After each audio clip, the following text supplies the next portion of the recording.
আসসালামু আলাইকুম। চায়ের কাপ দেখে হয়তো বুঝতেই পারছেন যে চা বানাবো। তো এর জন্য পানি বসিয়ে দিয়েছি প্যানে করে।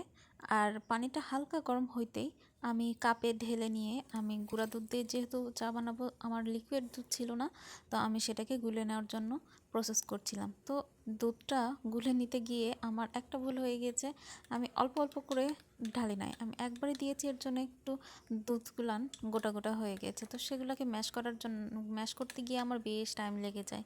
তো এটাকে আপনারা স্কিপ করতে পারেন। আর সাথে একটু গল্প করছি, আমি মাটির এই কাপগুলো কিন্তু রথের মেলা থেকে নিয়েছিলাম। আমার কাছে এতটাই ভালো লেগেছে, আপনারা হয়তো বেশ কয়েকটা ভিডিওতে দেখেছেন আমি কিন্তু চায়ের কথা আর চায়ের কাপের কথা বারবার বলেছি।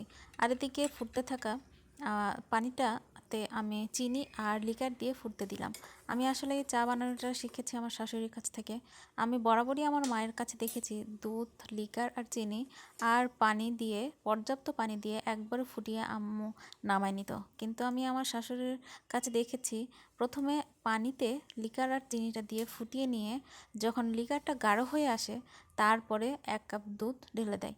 এতে দেখলাম দুধও অনেক বেঁচে যায়, আবার চাটাও কিন্তু খেতে অনেক ভালো লাগে। আর একদম দুধ দিয়ে যদি চা বানানো হয়, দুধের পরিমাণটা কিন্তু অনেক বেশি লাগে। আম্মুর বাসায় রেগুলার চা খাওয়া আমি আসলে ছোটোবেলা থেকে কখনোই দেখি নাই, যে সকালে 1 কাপ, দুপুরে 1 কাপ বা বিকালে 1 কাপ খেতেই হবে, না খেলে হাত ব্যথা, পা ব্যথা, মাথা ব্যথা সব কিছু শুরু হয়ে যায়, এরকম কিছুই না। আসলে খেলে সন্ধ্যায় খাওয়া হয়। আর যদি সকালের নাস্তাটা একটু হালকা হয় তখন একটু চা বানিয়ে খাওয়া হয়। আমার যখন চা ভালো লাগলো তখন আমি একা একা নিচে নিচে 1 কাপ বানিয়ে খেতাম।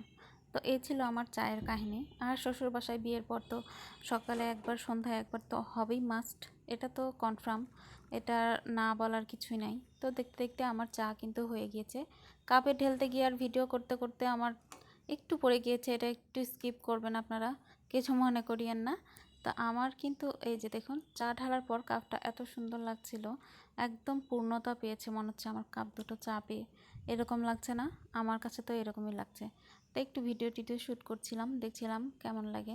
আমার এই ছোট্ট চায়ের কাহিনীটা কেমন লাগলো জানাবেন কিন্তু অবশ্যই। Thank you for watching. ধন্যবাদ সবাইকে। আল্লাহ হাফেজ, ভালো থাকবেন।